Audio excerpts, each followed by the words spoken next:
बिहार में इन दिनों SIR system के लागू होने के बाद ज़बरदस्त बवाल मचा हुआ है। इवन कि पार्लियामेंट में भी गतिरोध है और पार्लियामेंट भी नहीं चल रहे। लेकिन इसी बीच खबर आ रही है कि इलेक्शन कमीशन ऑफ इंडिया अब जम्मू कश्मीर में भी एसआईआर सिस्टम को लागू करने जा रहा है और यहाँ पे भी इसके तहत कार्रवाई की जाएगी। अगले कुछ महीनों में इस सिस्टम को यहाँ पे लागू किया जाएगा।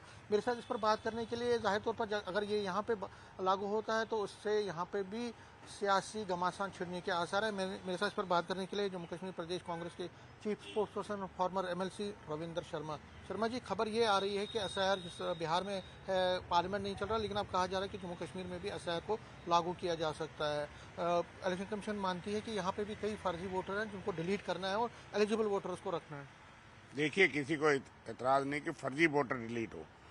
बिहार में फर्जी वोटर के नाम पे जो असल वोटर हैं उनको डिलीट किया जा रहा है और आप एक महीने में 8 करोड़ लोगों को जो है वो रिवीन ऑफ वोटर लिस्ट करेंगे तो वहाँ पता लगता है कि लाखों लोग जो है उससे वंचित हो जाएंगे। किसी को मतदाता सूची हमेशा रिवीन होती थी, उसमें फिर भी गलतियाँ और इरेगुलरिटीज पाई जाती थी, नाम की गलतियाँ। ये कंटिन्यूस प्रोसेस के बावजूद इलेक्शन कमीशन जो है वो आज तक सही वोटर लिस्ट, फोटोग्राफ, नेम और ये चीज़ें जो है वो मुहैया नहीं करवा सकी, क्योंकि जिससे वहाँ फर्जी वोट पड़ने में रोका जाए। हकदार वोटर जो है वोटर लिस्ट में होना चाहिए। एसआईआर पे किसी को स्पेशल इंटेंसिव रिवीजन बिहार का इसलिए मुद्दा है, एक महीने के अंदर 8 करोड़ वोटर है बिहार का और उसमें आप इस वक्त आपको याद आया ताकि बहुत से लोग जो कोई बिहार के लोग तो सारे देश में काम करते हैं, जम्मू कश्मीर में, और वो डॉक्यूमेंट 15 डॉक्यूमेंट 11 डॉक्यूमेंट लगाए कि ये डॉक्यूमेंट आप पेश करो, आपको एक डॉक्यूमेंट लेने के लिए महीनों लग जाते हैं।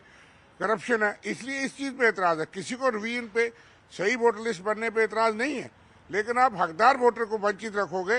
आप देखते हो दफ्तरों का क्या हाल है, इसलिए विपक्ष ये मामला उठा रहा है। यहाँ कोई फर्जी वोटर है उसको निकालो, उसमें कौन विरोध कर रहा है? आप लोग तो रोंगिया को नहीं निकाल सके।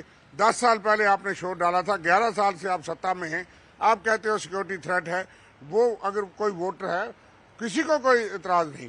फर्जी वोटर, गलत वोटर, वो कोई भी हो, कहीं का भी हो, उनको निकाला जाए। ये तो इलेक्शन कमीशन ऐतराज किस बात पे? ऐतराज वहाँ ये है बिहार में कि इसलिए वहाँ पे हकदार लोगों को निकाला जा रहा है और वो एक महीने के अंदर दाखिल नहीं हो सकते, उनके पास डॉक्यूमेंट नहीं। फिर सुप्रीम कोर्ट माननीय सुप्रीम कोर्ट ने कहा कि आपके पास कोई शनाख्ती कार्ड है तो आप उनको निकाल नहीं सकते।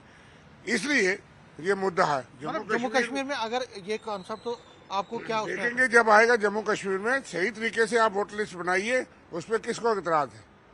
सही काम करे इलेक्शन कमीशन, कठपुतली ना बने, किसी को एतराज नहीं हो सकता। लेकिन आज जो देखा जा रहा है वो देश के अंदर इस चीज की चिंता है कि इलेक्ट्रॉनिक सिस्टम को ही तबाह किया जा रहा है, डेमोक्रेसी तबाह हो रही है, हाईजैक करने की बातें हैं। इसमें इलेक्शन कमीशन जो निष्पक्षता से काम करे और आप समय रहते बिहार में भी करते और आपने इतना कम्बरसम प्रोसीजर रखा, इस चीज का मामला वहाँ पे संसद में उठाया जा रहा है। इसलिए जम्मू कश्मीर में अगर हो, यहाँ पे 2 चुनाव तो ड्यू हैं पिछले 9 महीने से, आप वो चुनाव तो करवा नहीं रहे। क्यों नहीं करवा रहा इलेक्शन कमीशन?